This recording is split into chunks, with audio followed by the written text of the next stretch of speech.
আমার প্রত্যাশা হচ্ছে যে সর্বপ্রথমে প্রত্যাশা আমাদের রাষ্ট্রনায়ক তারেক রহমানের যে প্রত্যাশা যে ৩১ দফা রাষ্ট্র কাঠামো নিয়ে আমি মাঠে নেমেছি এবং আমি দাঁড়ে দাঁড়ে আমাদের এই বাঁশেরবাধা ৯ নম্বর ওয়ার্ডের বাসিন্দা সবাই তারা দাঁড়ে দাঁড়ে যাচ্ছে। সারা বাংলাদেশেই মোটামুটি আমরা কাজ করছি এই তারেক রহমানের ৩১ দফা নিয়ে। আগে কোনো জনগণ ভোট দিতে পারতো না, দিনের ভোট রাতে হয়ে যেত, সকালে গিয়ে দেখতো যে কোনো ভোট সেন্টারে কেউ নাই।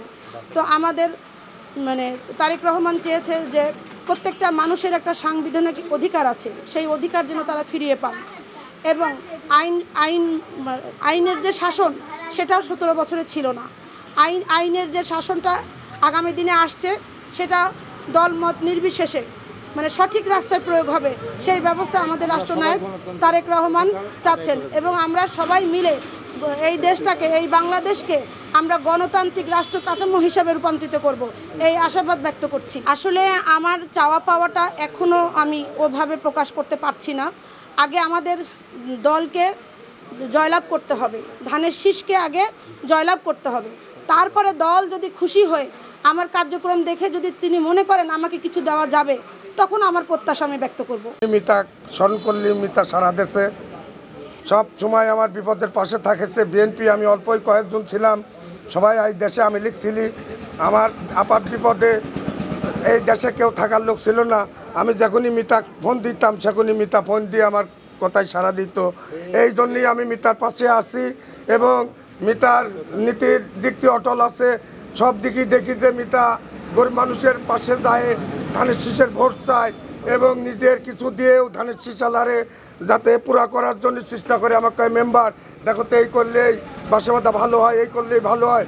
আমি মিতাকে বলি যে মিতা আমার এই সংখ্যায় কম এলাকা, আমরা হয়তো তুমি কিছু দিলে আমি কিছু দিলে হয়তো মানুষের খাবার দাবার আমরা হয়তো ধানের শীষের লোকজন নিয়ে সে আমাকে সারা দিয়ে সবসময় সহযোগিতা করেছে মিতা আপা। এটা মিথ্যা না, এটা সত্য কথা। মিতা আপা কেন্দ্রীয় নেত্রী হলেও বাঁশেরবাধা এসে তার জন্মভূমি বলেন, মা মাটির দেশ বলেন, যাই বলেন, সে সবার সাথে আমি দেখছি কারোর সাথে অহংকারের ভাবে না, সবার সাথে উঠা বসা করে, মেলামেশা করে, খোঁজ খবর নেয় যে কে কেমন আছেন। তার সে সবসময় বলে বিগত দিনে স্বৈরাচারিণী হাসিনা আমি সময় যে ভোট হয়েছে সেটা আর হবে না, সেটা করতে দিবেন আমাদের দলের চেয়ারম্যান তারেক রহমান, ওটা করতে দিবে না। সেই নির্দেশনা নিয়ে ৩১ দফা দাবি দিছে, ওইটা নিয়ে আসছে আমাদের নেত্রী কেন্দ্রীয় থেকে। এখানে তার উনি পারত খুলনাতে যেতে, উনি পারত রংপুর যেতে, উনি পারত ঢাকা যেতে, উনি আরও পারত পাবনা জেলা শহরে কিংবা নাটোর জেলা শহরে, তা না, রাজশাহীতেও না। উনি কি করছে, সর্বপ্রথম চলে আসছে তার জন্মভূমিতে। যদিও উনি এত ছোট্ট একটা গ্রাম বাঁশেরবাধা ৯ নম্বর ওয়ার্ড, তবু উনি এখানে এসে কি করছে, এটা মিথ্যা না। আজকে বিগত দিনে ৭ থেকে ৮ দিন উনি এই এলাকাতে থাকছে, খোঁজখবর নিচ্ছে এবং বিগত দিনে আপনারা অনেকে জানা আছে একটা সমস্যা ছিল, এটা সমাধান করে বলল আমি ৩১ দফা দাবি এটা বাস্তবায়ন না করতে হলে প্রচারণা করে যাব। এটা আমার দলের হাইকমান্ডের কমান্ড।